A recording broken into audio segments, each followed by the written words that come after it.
Hello, I'm Dick Billows, and we're going to follow 2 projects through the entire life cycle. In each episode, we'll watch a project manager use either best practices or common practices, and then we'll listen to the project team members in private tell us how they reacted and how things are going. At the end of each episode, I'll give you my thoughts about what we can learn from the movies we've watched.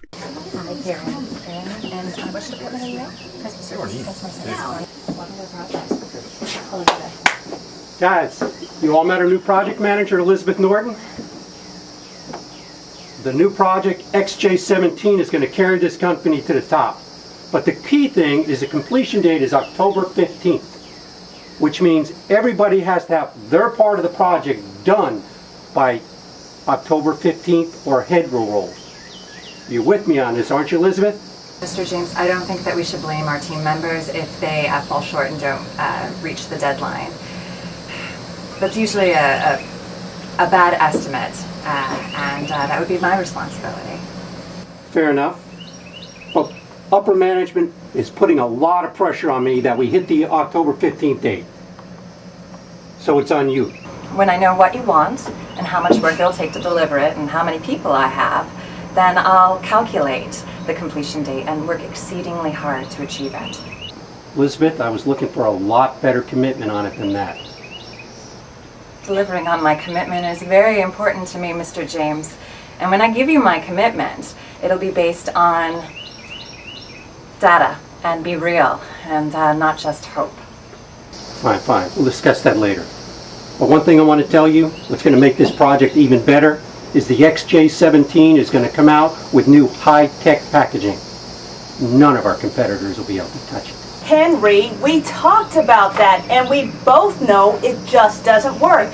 I don't mean to interrupt, but I think the best thing to do would be to compile the data and documentation based on the costs and the benefits of the high-tech packaging and present that to Henry and let him make a decision. Fine, but my decision's made. We're going with the high-tech packaging. I want to be on the leading edge of technology. Well, that's where we're taking us, Henry.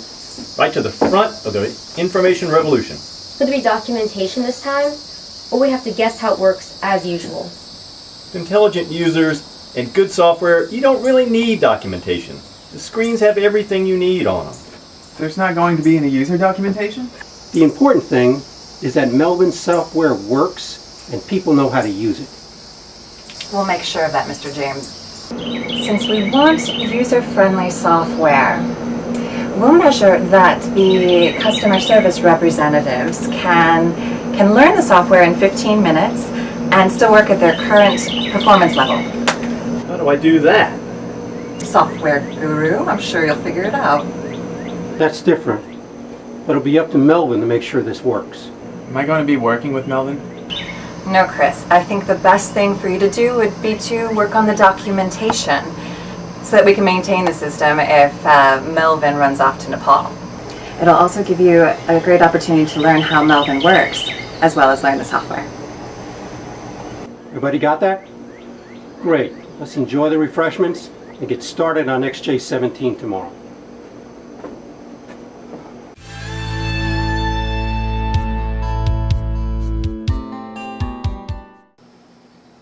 This new project manager, she's a sharp one.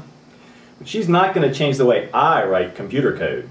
I got a good thing going here. There isn't anybody who can maintain this company's systems but me. Henry knows that. He keeps his hands off of me and my work. This new chick needs to learn that too, or she'll have a real battle on her hands, and there is no way she's beating me. Suddenly, the payroll system might stop working. Wow. It's no wonder this company always fails on projects. Henry plucks due dates out of the sky and makes changes to requirements on a whim and then gets angry when the project fails or doesn't finish on time. I'm going to have to educate him about project trade-offs after I pin him down about exactly what business results this project is supposed to achieve for the company. I'm going to pull this team together. This new project manager may save our bacon. She sure doesn't wimp out like the other PMs.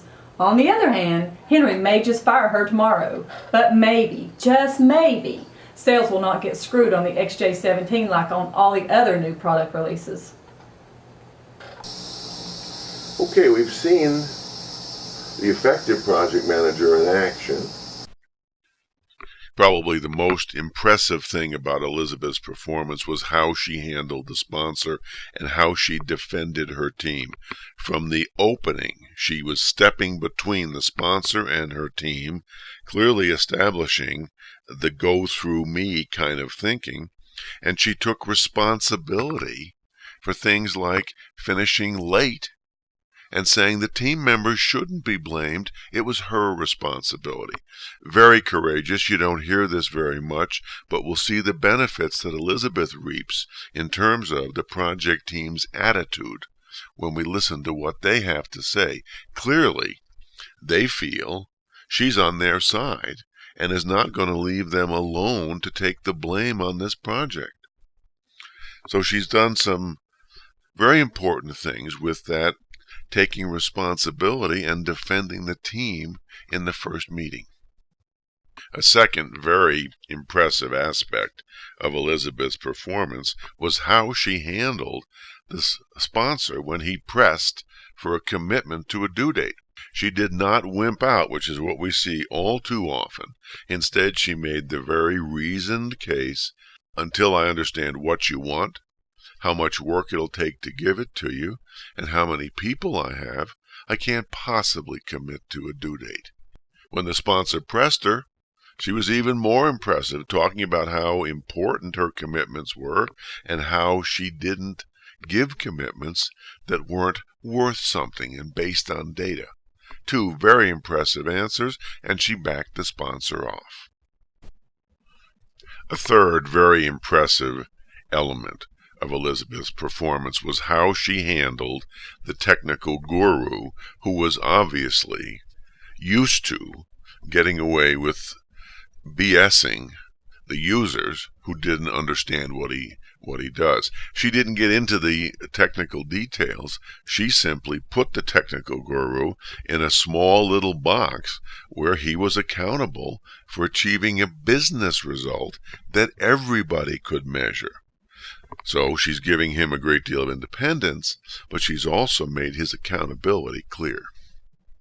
Overall, a very good job by Elizabeth.